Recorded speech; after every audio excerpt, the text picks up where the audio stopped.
Proclamación del Santo Evangelio según San Juan. Al atardecer de aquel día, el primero de la semana, estando cerradas por miedo a los judíos las puertas del lugar donde se encontraban los discípulos, se presentó Jesús en medio de ellos y les dijo: la paz con ustedes. Dicho esto, les mostró las manos y el costado. Los discípulos se alegraron de ver al Señor. Jesús les dijo otra vez: la paz con ustedes. Como el Padre me envió, también yo los envío. Dicho esto, sopló y les dijo: reciban el Espíritu Santo. A quienes perdonen los pecados, les quedan perdonados. A quienes se los retengan, les quedan retenidos. Palabra del Señor. Contemplamos del evangelista San Juan la primera aparición pública que el Señor hace después de haber resucitado de entre los muertos.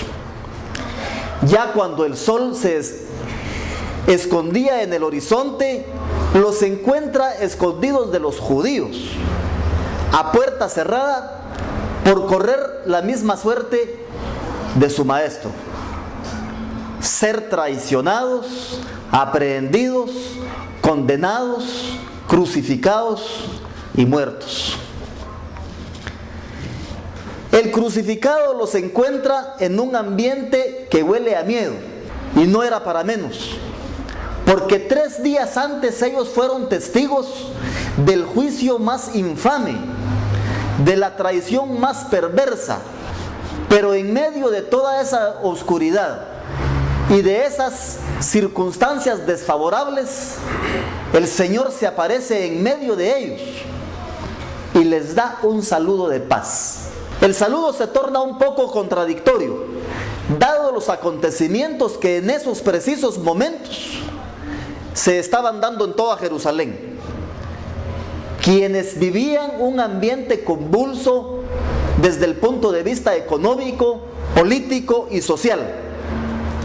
Circunstancias que se parecen bastante a las que nosotros estamos viviendo en este tiempo presente acá en Guatemala. Situaciones que se vivían en la Palestina del siglo I, que se parecen a las que nosotros vivimos en Guatemala hoy, en pleno siglo XXI. Y de la misma forma en que Cristo se apareció en medio de sus discípulos en aquella oportunidad, se aparece hoy ante nosotros y nos da el mismo saludo: la paz esté con ustedes. Después de ese fraternal saludo, el Señor enseña sus manos y su costado, traspasadas las primeras por los clavos de la cruz y el segundo por la punta de la lanza del romano, como queriendo decir: esto es lo que ustedes necesitan para construir una verdadera paz. Romperse las manos, ampollarse las manos, hasta que las mismas sangren, trabajando por la paz, construyendo una verdadera paz. Y esta paz la tenemos que construir nosotros con las manos, con la mente y con el corazón, uniendo todas las manos, desde el más humilde de los campesinos hasta el más encumbrado de los empresarios, juntas todas, para trabajar por el binomio de la justicia y del derecho. Trabajar por la paz es trabajar por el reino del Padre de Jesús. Pero para tener éxito en la tentativa de seguir con las pisadas del Maestro, es necesario erradicar el miedo que se encuentra presente en nuestras vidas. Necesitamos oler a cristiano y no a miedo, no a zozobra, no a angustia, no a temor, porque Dios no nos ha dado un espíritu de cobardía, sino de poder, de amor y de espíritu y dominio propio. El Papa Benedicto XVI dijo que todo lo que el Espíritu Santo toca, lo transforma y lo santifica. Y eso fue lo que pasó en aquellos precisos momentos cuando el Señor se aparece en medio de sus discípulos e insufla el Espíritu Santo en ellos. Los santifica porque los tocó. Recordemos que en nuestro bautismo todos recibimos al Espíritu Santo. Y Él mismo alcanzó su plenitud en la confirmación. Y nosotros que creemos en Jesús y que vivimos como Él quiere que vivamos nuestra vida y mantenemos ese Santo Espíritu en nuestro interior, y con Él todos los bienes espirituales que nos ayudan a vivir esa vida en Jesucristo. Y la primera condición es que nosotros realmente nos demos cuenta de que somos pecadores, de que busquemos el perdón de los pecados, que tengamos la intención de no volver a pecar más, que los confesemos.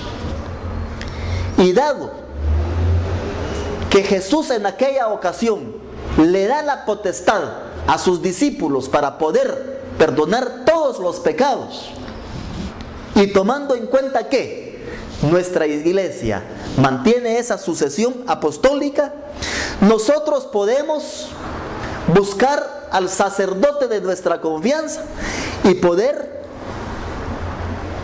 mencionar, poder confesar todos aquellos pecados que nos duelen, todos aquellos pecados que nos molestan y que no nos dejan vivir en paz, en tranquilidad, con gozo, con calma. Porque la verdadera paz es aquella que proviene del perdón de Dios. Nunca habrá paz entre los hombres y los pueblos si no obtenemos el perdón de Dios, si no obtenemos esa gracia abundante en la confesión de todos los pecados que hemos cometido. En cierta ocasión, un grupo de hermanos visitó a un sacerdote, y cuando lo encontraron le pidieron que les diera permiso para orar para que el Espíritu Santo se posara en él. Un tanto molesto, el sacerdote les dijo de que cómo le pedían eso, si él desde su bautismo tenía al Espíritu Santo. Entonces le dijeron: denos permiso entonces para orar por usted, para que entonces por lo menos se le note que efectivamente usted tiene al Espíritu Santo en su interior, para que empiece a actuar de acuerdo a ese Espíritu Santo dentro de su interior. Todos hemos recibido al Espíritu Santo en nuestro bautismo y ha alcanzado su plenitud en nuestra confirmación. Pero lamentablemente a muchos no se nos nota, porque los frutos que producimos no son de acorde a la vida cristiana, no son acordes a la vida del Espíritu en nuestro interior. Una vez Jesús dijo de que por nuestros frutos nos iban a reconocer, y efectivamente es así. El apóstol San Pablo a los Gálatas les dice que los frutos del Espíritu Santo son la caridad, el gozo, la paciencia, la mansedumbre, la bondad, la benignidad, la longanimidad, la fe, la modestia, la templanza y la castidad. 12 frutos en total. Entonces, cuando ya hayamos obtenido nosotros el perdón de todos nuestros pecados en la confesión, y cuando ya no pequemos más, entonces sí, Padre, Hijo y Espíritu Santo vendrán sobre nosotros y harán su casa dentro de nosotros, en el único templo en donde la Santísima Trinidad quiere habitar, que somos usted y yo. Que así sea.